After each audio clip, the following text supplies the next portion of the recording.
आज हम डिस्कस करेंगे इम्पॉर्टेंट करंट अफेयर्स ऑफ 16 जुलाई 2020 जो गवर्नमेंट एग्ज़ाम के लिए काफ़ी इम्पॉर्टेंट है।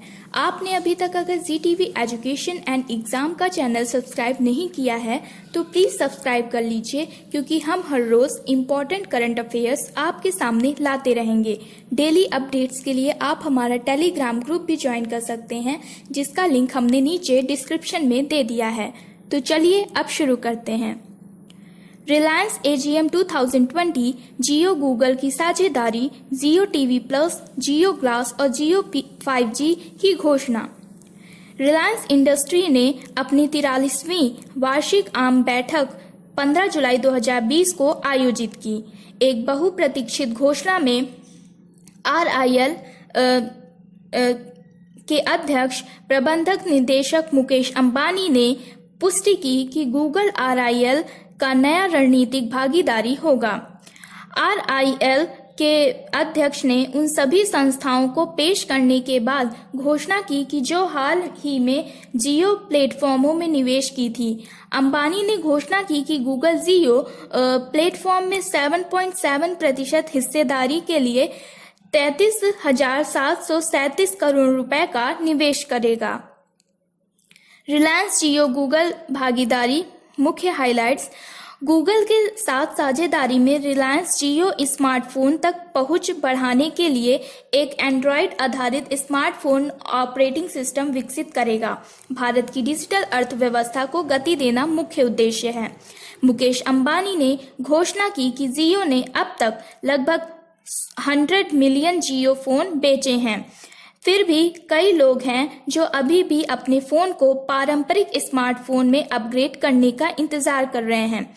अंबानी ने कहा कि वे मौजूदा लागत के एक अंश पर एक एंट्री लेवल 4G से 5G स्मार्टफोन डिज़ाइन कर सकते हैं। हालांकि एक ही इंजीनियर के लिए उन्हें समान रूप से मूल इंजीनियर स्मार्टफोन ऑपरेटिंग सिस्टम की आवश्यकता होती है। RIL के अध्यक्ष ने कहा कि इस तरह के एक ऑपरेटिंग सिस्टम को खरोंच से सही डिज़ाइन करना होगा। इसलिए जियो ऐसे लोगों के लिए स्मार्टफोन ऑपरेटिंग सिस्टम बनाने के लिए गूगल के साथ साझेदारी करेगा, जो स्मार्टफोन तक अधिक लोगों को पहुंच प्रदान करेगा। अंबानी ने घोषणा की कि जियो गूगल की भागीदारी भारत को 2G मुक्त बनाने और 350 मिलियन भारतीयों के प्रवास को सक्षम करने के लिए निर्धारित है, जो वर्तमान में 2G फीचर फोन का उपयोग 4G 5G स्मार्टफोन के लिए कर रहे हैं। रिलायंस सुनिश्चित करेगी कि भारत के हर कोने पर कोविड वैक्सीन पहुंचे, नीता अंबानी ने ऐसा कहा। रिलायंस फाउंडेशन की अध्यक्ष और संस्थापक नीता अंबानी ने आश्वासन दिया कि जैसे ही कोविड वैक्सीन उपलब्ध होगी, रिलायंस इंडस्ट्री अपने डिजिटल बुनियादी ढांचे और आपूर्ति श्रृंखला का उपयोग यह सुनिश्चित करने के लिए करेगी कि यह देश के हर कोने तक पहुंचे। जियो 5G की घोषणा। आकाश अंबानी ने जियो 5G का अनावरण किया, जिसका उद्देश्य हर जगह किसी को जोड़ना है। उन्होंने घोषणा की कि जियो कर्मचारियों ने खरोंच से पूरा 5G समाधान विकसित किया है और यह उन्हें भारत में एक विश्व स्तरीय 5G सेवा लॉन्च करने में सक्षम करेगा। उसी के लिए परीक्षण जल्द ही शुरू होने की उम्मीद है और स्पेक्ट्रम आवंटित होने के बाद वह तैनाती के लिए तैयार हो जाएगा। जियो टीवी प्लस, जियो ग्लास का अनावरण किया। ईशा अंबानी ने RIL AGM 2020 में जियो टीवी प्लस का अनावरण किया। जियो टीवी प्लस एक कंटेंट एग्रीगेटर होगा, जो एक ऐप में नेटफ्लिक्स, अमेजॉन प्राइम वीडियो और हॉटस्टार जैसे OTT प्लेटफॉर्म को क्यूरेट करेगा। जियो टीवी प्लस में वायरस सक्षम खोज होगी। जियो ग्लास क्या है? रिलायंस जियो ने एक नई और नवीन तकनीकी जियो ग्लास, एक नया मिश्रित रियलिटी हेडसेट लॉन्च किया है, जो कि होलोग्राफिक वीडियो कॉलिंग को सक्षम करेगा। जियो ग्लास उपयोगकर्ता को सर्वश्रेष्ठ इन क्लास मिश्रित वास्तविक सेवाएं प्रदान करेगा। यह शिक्षकों और छात्रों को आभासी 3D कक्षाओं में एक साथ लाएगा, 3D कक्षाओं में एक साथ लाएगा और वास्तविक समय में जियो मिश्रित रियलिटी क्लाउड के माध्यम से हेलोग्राफिक कक्षाएं आयोजित करेगा। जियो क्लास का उद्देश्य छात्रों को कोविड महामारी के बीच ऑनलाइन सीखने के एक नई शैली का अनुभव करने में मदद करना है। ईशा अंबानी ने कहा कि जियो क्लास के साथ भूगोल सीखने का पारंपरिक तरीका इतिहास होगा। जियो मार्ट पर बोलते हुए ईशा अंबानी ने कहा कि जियो मार्ट जो मूलभूत स्तंभों पर बनाया गया है, ग्राहकों, किरणों और उत्पादकों को एकजुट करने के लिए मजबूत omni channel take platform, Reliance retail का एक व्यापक भौतिक नेटवर्क जो हर कोने में एक नए वाणिज्य का लाभ उठाता है। जियो मार्ट को कुछ महीने पहले करीब 200 शहरों में बीटा में लॉन्च किया गया था। मंच दोनों किराना स्टोर के साथ साथ ग्राहकों के लिए बनाया गया है। जियो अब अपने ग्राहक को सहज सेवा देने के लिए व्हाट्सएप के साथ काम कर रहा है। मंच अब नए ग्राहकों के लिए पहले आदेश के साथ एक कोविड-19 किट पेश कर रहा है। रिलायंस रिटेल RIL के चेयरमैन MD मुकेश अंबानी ने कहा कि रिलायंस रिटेल भारत का सबसे बड़ा और सबसे लाभदायक खुदरा व्यापार है। उन्होंने अंबानी ने साझा किया कि उनके लगभग 12,000 स्टोरों में से 2/3 टियर 2, टियर 3 और टियर 4 शहरों में सक्रिय है और आने वाले वर्षों में कई और शहरों को कवर करने और कई और श्रेणियों में विस्तार करने की उम्मीद है। उन्होंने आगे घोषणा की कि रिलायंस रिटेल हमारे किसानों के साथ एक गहरा बंधन साझा करता है, जिससे उन्हें 80% से अधिक सब्जियों और फलों को सीधे किसानों से प्राप्त करने में मदद मिली। रिलायंस रिटेल पूरे भारत में कई लोगों के लिए रोजगार के बड़े अवसर प्रदान करेगा। रिलायंस पेट्रोकेमिकल्स बिजनेस मुकेश अंबानी ने साझा किया कि कोविड लॉकडाउन के बीच सभी चुनौतियों के बावजूद रिलायंस की सभी निर्माण सुविधाएं 90% क्षमता के साथ चल रही हैं। उन्होंने यह भी घोषणा की कि कई वैश्विक कंपनियों ने रणनीति भागीदारी के लिए उनसे संपर्क किया है।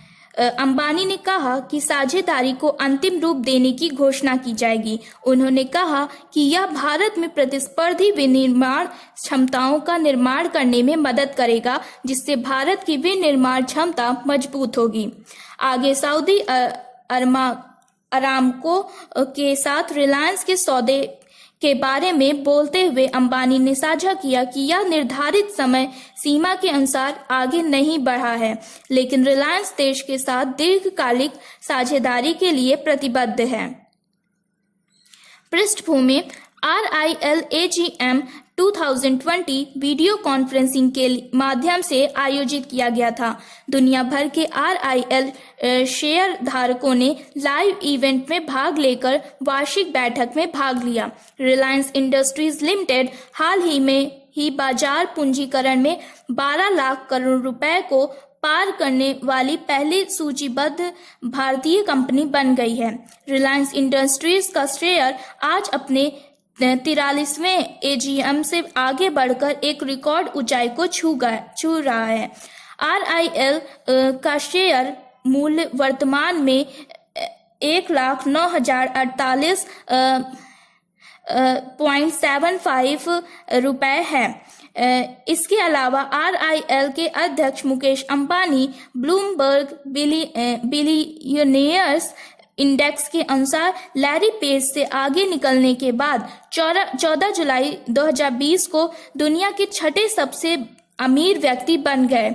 सूचकांक के अनुसार 14 जुलाई को शाम 4 बजे के आसपास मुकेश अंबानी की कुल संपत्ति 72.4 बिलियन अमेरिकी डॉलर थी। निम्नलिखित कंपनियों में से किसने रिलायंस जियो में 33,737 करोड़ रुपए का निवेश किया? जैसा कि अभी हमने पहले बताया कि रिलायंस ने गूगल के साथ साझेदारी की, तो इसका सही उत्तर गूगल होगा। रिलायंस इंडस्ट्रीज ने 15 जुलाई 2020 को 43वीं वार्षिक आम बैठक आयोजित की। सबसे बहुप्रतीक्षित घोषणाओं में RIL के अध्यक्ष और प्रबंध निदेशक मुकेश अंबानी ने पुष्टि की कि गूगल जियो प्लेटफॉर्म में 7.7% हिस्सेदारी के लिए 33,737 करोड़ रुपए का निवेश करेगा।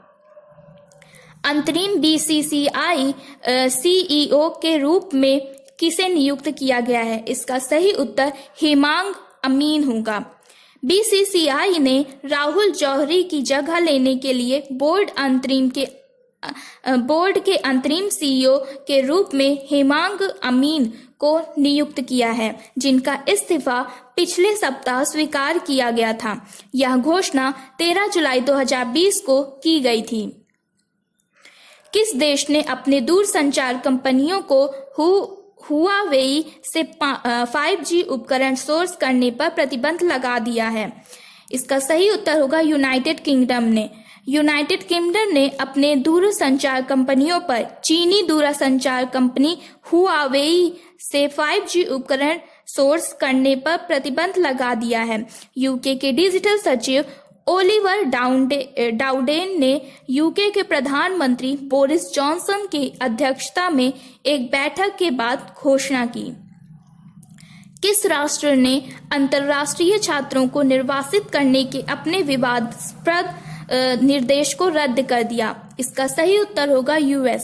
अमेरिकी राष्ट्रपति डोनाल्ड ट्रंप ने 14 जुलाई 2020 को अंतर्राष्ट्रीय छात्रों को निर्वासित करने के अपने विवादास्पद निर्देश को निरस्त कर दिया, जो कोरोना वायरस महामारी के बीच ऑनलाइन कक्षाएं लेने का निर्णय लेते हैं।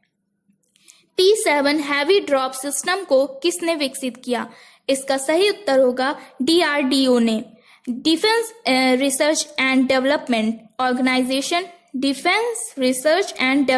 ऑर्गेनाइजेशन DRDO ने P7 हैवी ड्रॉप सिस्टम विकसित किया है, जो IL-76 विमान से 60 टन वजन वर्ग तक के सैन्य स्टोर को गिराने में सक्षम है।